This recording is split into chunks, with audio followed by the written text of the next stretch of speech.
Gud. Hej. Jeg så jeg slet ikke. Nå. Velkommen.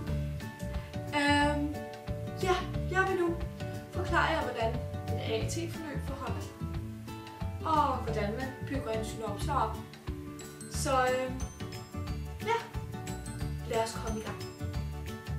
AT er et projekt, hvor du arbejder 1 til 2 uger med en case, eller en opgave, hvor det gælder for dig om at finde den bedst mulige og mest innovative løsning ved hjælp af begreber og metoder fra de fag, som er involveret i dit AT-forløb. AT-forløbet afsluttes med en mundtlig prøve, hvor du ud fra en synopsis, som du har fået stablet på benene under AT-forløbet, skal kunne have en dialog med din lærer og din censor omkring det emne og dit løsningsforslag og omkring hvilke begreber du har brugt til at finde frem. Men husk, en synopsis kan ikke stå alene. Det er kun en hjælp til din mundtlige prøve, hvor du ved, hvad du skal gå ud fra og hvad du skal fortælle.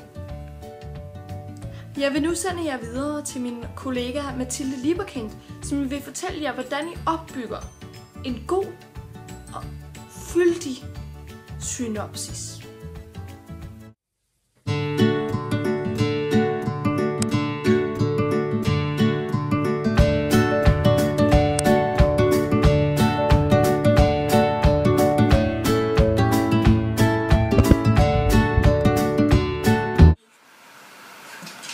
En synopsis er en tekst, der ikke kan stå alene, men forudsætter en senere uddybning i en mundtlig præsentation og efterfølgende dialog. Det vil sige, at synopsen ikke er en fuldstændig besvarelse af en opgave, men en koncentreret udgave heraf. Til studentereksamen i AT skal en synopsis fylde 3-5 sider. Men bare rolig, fordi selvom det lyder så meget, så kommer det alligevel slet ikke til at virke tilstrækkeligt. Når man skal lave en synopse, hvad er så bedre end en bageopskrift? Fordi en synopse er jo kort sagt bare en opskrift. Så hvis vi skal starte, kanel, altså en titel. Det vil sige, at du skal jo selvfølgelig have en titel på, hvad det er, du laver. Næste, koriander, indledning. Du skal skrive en lille kort indledning omkring, hvad dit problememne er. Og her er det rigtig god idé at bruge pæne ord, for det kan lærerne godt lide. Næste, problemformulering. Du skal selvfølgelig finde ud af, hvad dit problem er. Du kan jo ikke bare lave en synopse ud for et eller andet tilfældigt. Du skal nemlig finde et problem eller et spørgsmål, der undrer dig. Så det næste, du gør, det er en præsentation af underspørgsmålet. Der skal være redegørende, analytiske, vurderings- og diskussionsspørgsmål. Her, det vil sige, at du tager under din problemformulering og laver nogle spørgsmål inden for de her kategorier. Der er cirka 2-3 hver. Næste, du så skal gå efter, det er redegørelse og vurdering af begreber, teori og metoder. Her skal du igen skrive et kort afsnit omkring, hvilke begreber du har brugt at forklare, hvad det betyder. Din teori, det vil sige, at du har en teori om et eller andet.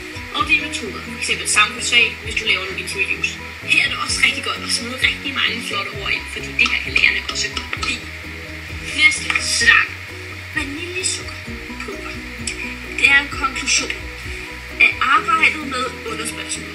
Det vil sige, her tager du alle de underspørgsmål, du lavede over ved selv, og så skriver du svar, eller hvad det er, du mener om det, eller hvad det er, andre mener om det. Næste, mel. Her har vi en sammenfattende konklusion.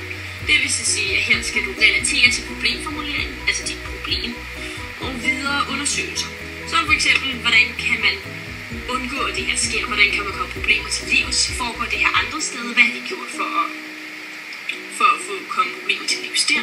For eksempel inddrage andre lande eller andre kommuner.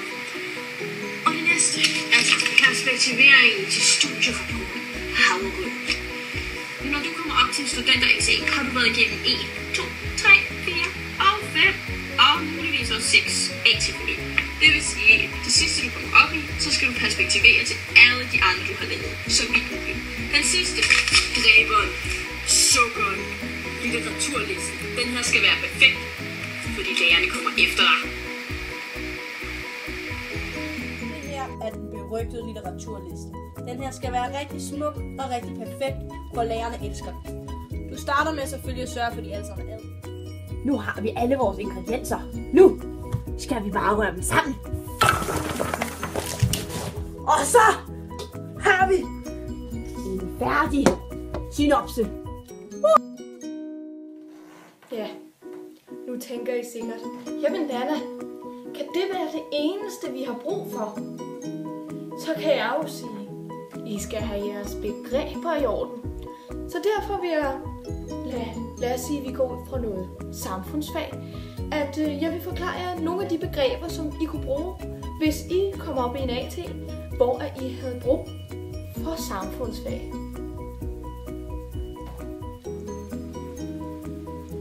Deduktiv er, når du går ud og undersøger noget, og derefter baserer din teori på dine undersøgelser. Induktiv er, når du har teori på forhånd, derefter går ud og undersøger, og deraf enten kan bekræfte eller afkræfte den teori, som du allerede har. En kvantitativ undersøgelse er en lille undersøgelse, hvor du sender for eksempel spørgeskemaer ud. Altså en undersøgelse, hvor du får korte og præcise svar, der er givet på forhånd. En kvalitativ undersøgelse derimod er, når du for eksempel tager ud på et interview og stiller mere dybdegående spørgsmål til enkelte personer, som muligvis, det er ikke et krav, men muligvis har ethos på det område, som du undersøger. Teori er det, du vil undersøge. Du har en idé om, hvad det er, men du vil vide, hvad, hvordan og hvorfor det forholder sig, som det gør. Du vil have bekræftet dine undersøgelser ved hjælp af teori. Empiri er den samlede viden, du har fået samlet dig til sidst i AT-forløbet. Det var alt fra vores lille AT-hjørne i dag. Vi glæder os til at se jer i næste uge, hvor vi 100% sikkert skal snakke om en hel masse andre meget interessante ting. Hold jer muntre.